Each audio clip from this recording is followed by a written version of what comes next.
at all. Like, Wow. And no one's on the it's street. driving along, whoa, whoa, whoa, whoa, whoa, whoa, whoa, whoa, whoa, whoa, whoa, whoa, whoa, whoa, whoa, whoa, whoa, whoa. And then it stops. It's like, okay, run then. Yeah, they're not velociraptors, like that car. That thing's not clever. It's not sneaking up on you. Yep. Oh, that's interesting. Yeah, and then they go to the rail yard first. And okay, this is another thing, man.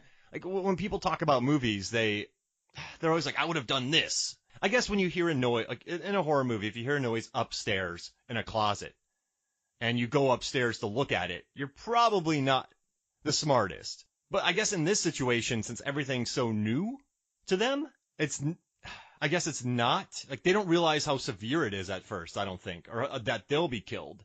So I guess I have a hard time faulting their decisions for not just running and listening for a large V8 engine. Well, like, they're all shown as terrified right when they get into that area of town because... Oh, yeah. A homeless guy, like, pretends to pull a gun, but he's just pulling a bottle of whiskey or whatever. Yeah. But they're scared shitless. Mm-hmm. And you kind of have the four different guys, right? You have Piven, who's saying we shouldn't pull over. People fake getting hit, and then we get shot in the head. And then you have Cuba. Yeah, What's up? Piven was the most unlikable character. However, he was probably the most correct. Yeah, they got out of the car and helped the guy with the gun wound. Yeah. And then that leads to him dying. Oh, and that's a clip I sent you a long time back. The reaction to Michael De Lorenzo is the guy that's shot. He was on Head of the Class and on Fox in the 90s. He gets shot, and I swear they do like a quadruple take on all of their reactions. Yes. To the guy dying. And like Stephen Dorff does a good job of kind of reacting. He's like, oh no! Cuba's scared beyond belief. Piven's kind of like wondering if he turned the oven off. and Emilio just seems confused by it.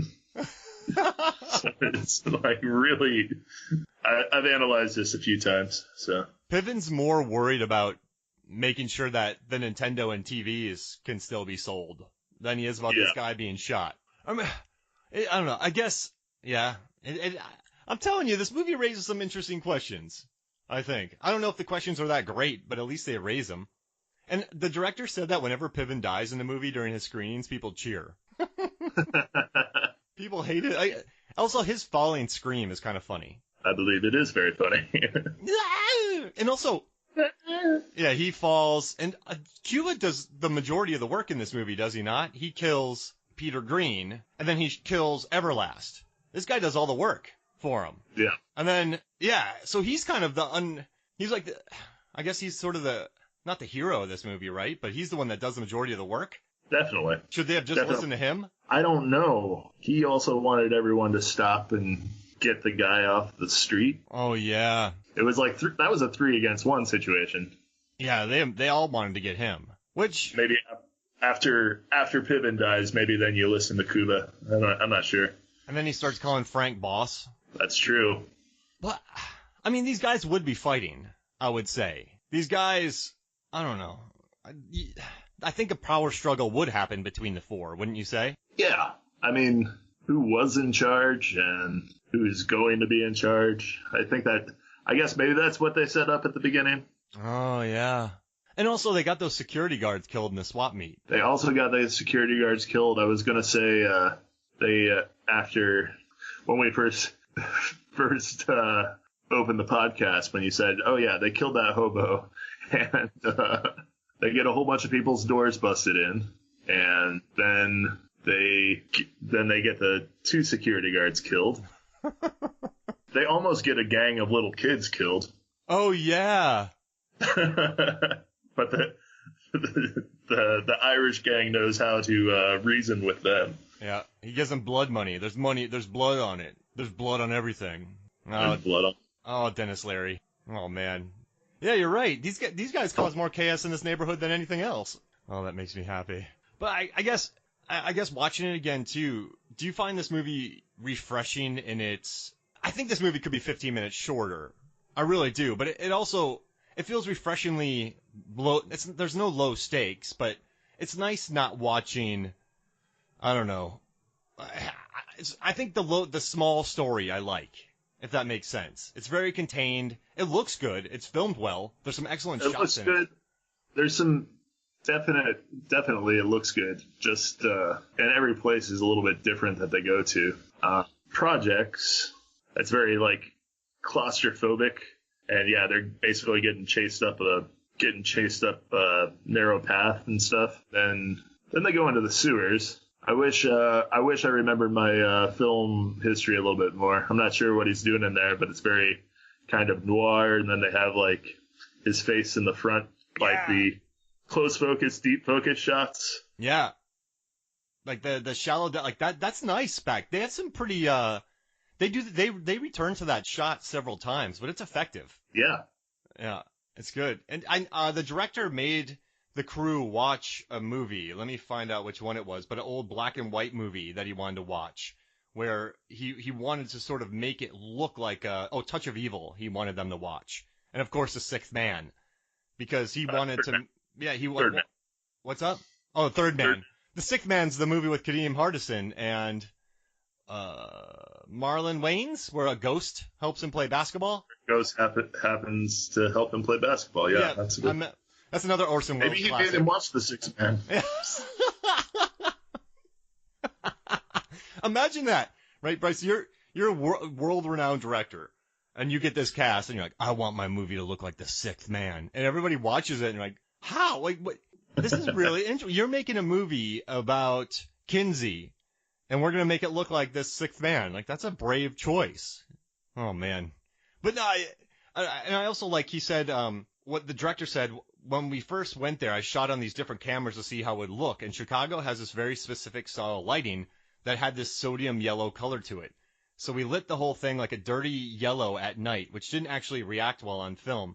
We had to change it as we went. We found out that after a while that the sodium yellow lights made everything look out of focus. And we covered these poor actors in tons of dirt and drenched them in water, and you know what it's like in Chicago in November.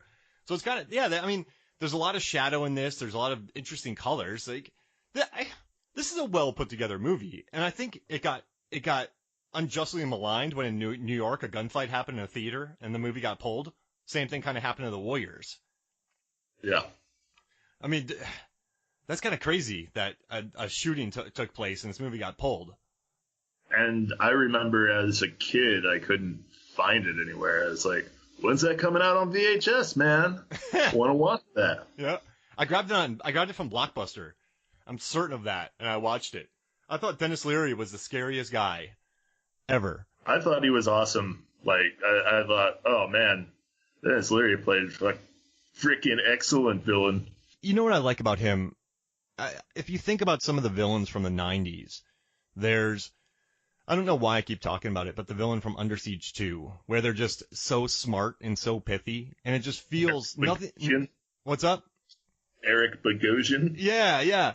Nothing about that feels real. It's overly stylish.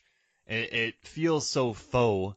But I guess they tailored Dennis Leary's monologues and his villain like on him. So I think I never felt he felt a little out of place, and I don't know if he seemed as battle hardened as you'd think that he would. But I don't know. Nothing about him really rings false. Like it's a good villain in a movie. I would say. Really murderous, will not stop, always finds people. It's cheeky enough. I don't know. He makes a mistake, though, at the end, though, when he tells Emilio he's going to go to his house. Like, you never tell somebody that. That's going to make them rally. Yeah. Emilio hulks out on him at the end. Yeah. That's exactly what happens. He mighty ducks. He mighty ducks him. What was I going to say? I've lost it. Dennis Leary, he doesn't hulk out. You never say that to a person when you're about to kill him. Yeah. I remember he played almost the exact same character in a movie called Gunman with Mario Van Peebles and Christopher Lambert. Kind of a wisecracking evil villain. I don't know, even in Judgment Night, you kind of see him kill, and then like he goes after these guys for no reason. There's that 1% that you still think like, maybe he'll be good by the end. Like maybe he'll do a Negan from The Walking Dead. He'll be a good guy now or something like. And that never happens. And it never happens. That's funny that. Probably because it doesn't make sense, Negan. I mean, I stopped watching it. I couldn't. Wait, he was in Operation Dumbo Drop, and he was Dennis in. Leary. Oh wow, and he was in Demolition Man. Yeah. You're right. He had a good run. Demolition Man, Judgment Night, The Ref. I wouldn't say Yeah. 2 If by Sea is a big one.